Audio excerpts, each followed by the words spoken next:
Hello friends, good morning. कैसे हैं आप सब लोग? आई होप कि आप सब लोग बहुत अच्छे होंगे और आप सब लोगों का हमारे यूट्यूब चैनल गुरुकुल में स्वागत है। दोस्तों, पिछले वीडियो में मैंने डाला है Rajasthan public service commission Ajmer 2011 stenographer का सीज़न फर्स्ट है वो डाला है, और अब है जो सीज़न है वो सेकंड आएगा। तो चलिए दोस्तों, डिक्टेशन है वो 5 सेकंड बाद में स्टार्ट होगी। तो चलिए दोस्तों, डिक्टेशन को स्टार्ट करते हैं।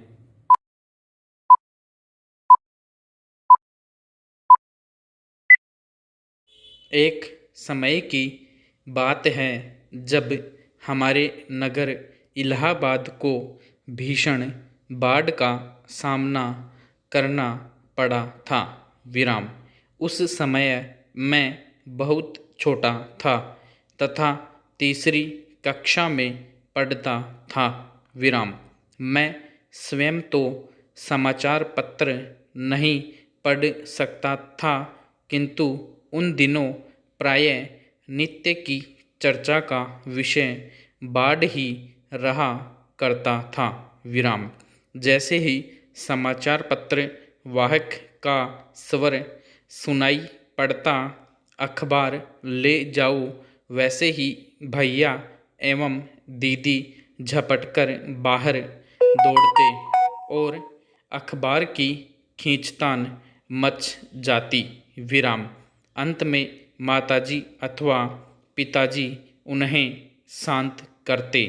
फिर हम सब अतीव उत्सुकता से बाढ़ की खबरें सुनने बैठ जाते। विराम।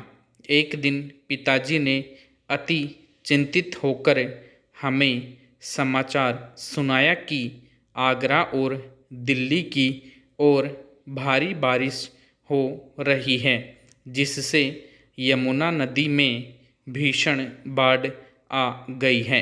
विराम। उन दिनों इलाहाबाद में भी वर्षा की झड़ी लगी हुई थी और गंगा में भी बाढ़ आने लगी थी। विराम। हमारा शहर इलाहाबाद 3 दिशाओं से गंगा और यमुना नदियों से घिरा हुआ था। इसलिए यह पूरी आशंका थी कि हमें भीषण बाढ़ का प्रकोप सहना पड़े। विराम। दूसरे दिन ही पिताजी ने हमें समाचार पत्र में छपी खबर सुनाई।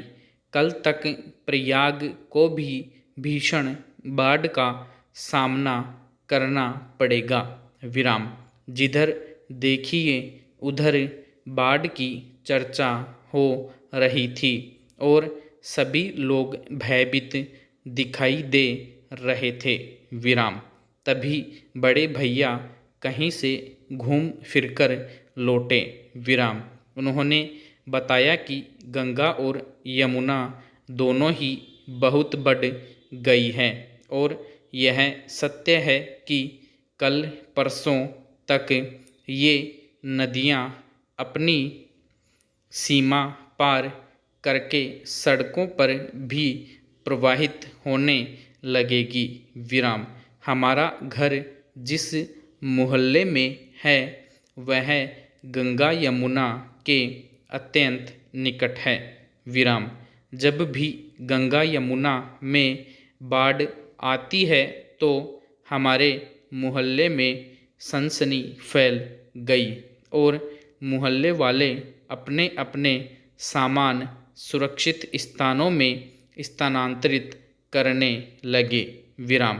पिताजी ने भी तुरंत घर गृहस्थी का सब सामान अपने एक मित्र के घर पहुंचा देने की व्यवस्था की और फिर हम सब लोग भी उन्हीं के घर चले गए। विराम। कुछ व्यक्ति सरकारी शिविरों में और अपने सगे संबंधियों के घर चले गए जहां बाढ़ आने का खतरा नहीं था। विराम। किसी प्रकार त्रस्त नगरवासियों ने रात व्यतीत की और सवेरा हुआ। विराम। आकाश उस समय काले काले मेघों से आच्छादित था। विराम। किंतु जिधर देखो उधर बादलों की उपेक्षा करके लोग बाढ़ देखने के लिए चल पड़े। विराम। हम भी अपने परिवार के साथ गऊ-घाट पहुँचे। विराम। यमुना का पुल अर्थात गऊ-घाट तक पहुँचने में मार्ग में जितने मोहल्ले मिले वे सभी जल में डूबे हुए थे। विराम। मैं जिस विद्यालय में पढ़ता था वह मुट्ठीगंज में स्थित है। विराम। मेरे विद्यालय के सामने वाली सड़क पर जो यथेष्ट ऊंचाई पर है भी यमुना का जल ठाठे मार रहा था। विराम। यमुना के पुल पर खड़े होकर देखने से ऐसा प्रतीत होता था मानो जल प्लावन हो गया हो। विराम। चारों ओर जल ही जल दिखाई देता था। विराम। यमुना का जल खतरे के बिंदु पर थपेड़े मार रहा था। विराम। यमुना का पुल मानव समूह से खचाखच भरा था। विराम। यमुना मैया अपना प्रकोप शांत करे इसलिए जन समुदाय प्रार्थना करके उन्हें फूल माला अर्पित कर रहा था। विराम। अपार जल राशि की गर्जना मनुष्य ही नहीं पशु पक्षियों के हृदयों को भी आतंकित कर रही थी। विराम। वृक्षों पर भयभीत पक्षी भयावह शोर मचा रहे थे। विराम। यमुना पार की ग्रामीणों का तो बुरा हाल था। विराम।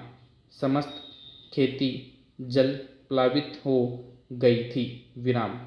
ग्रामीण जनों के घर फूस के छप्पर तक यमुना में बहते नजर आ रहे थे। विराम। ग्रामीणों के कोठिलों और ड्रमों में भरा अनाज तथा पशुओं के लिए संचित चारा आदि सब घर में पानी भर जाने के कारण नष्ट हो गए थे। विराम।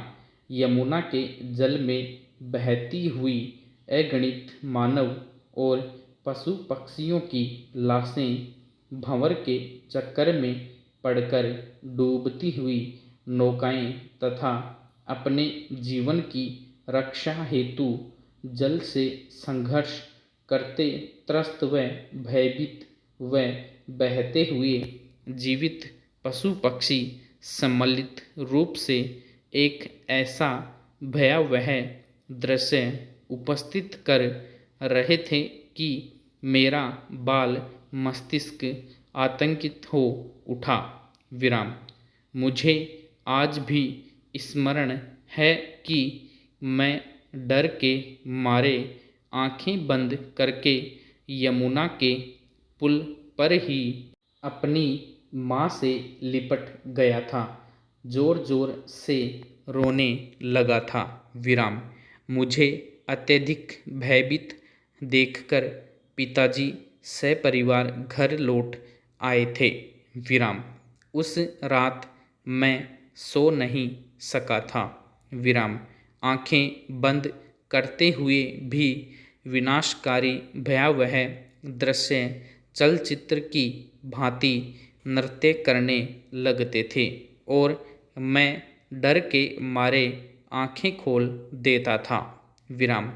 दूसरे दिन गंगा नदी की बाढ़ देखने के लिए कोई भी नहीं जा सका था। विराम। आज भी जब मैं उस विकराल बाढ़ को याद करता हूँ तब भय मिश्रित आनंद से मेरा रोम रोम रोमांचित हो उठता है। विराम। बाढ़ तो जैसे आई थी वैसे ही चली भी गई थी, किंतु उसका कितना भारी नुकसान प्रयागवासियों को सहना पड़ा उसका लेखा जोखा कौन करेगा। विराम। न जाने कितनी बड़ी संख्या में जनधन की हानि हुई। विराम। दोस्तों, अगर आप लोगों को हमारा ये वीडियो पसंद आया है तो लाइक कीजिए, कमेंट कीजिए और शेयर कीजिए। और दोस्तों, आप हमारे चैनल पर नए हैं तो हमारे चैनल को सब्सक्राइब कर लीजिए। थैंक यू दोस्तों।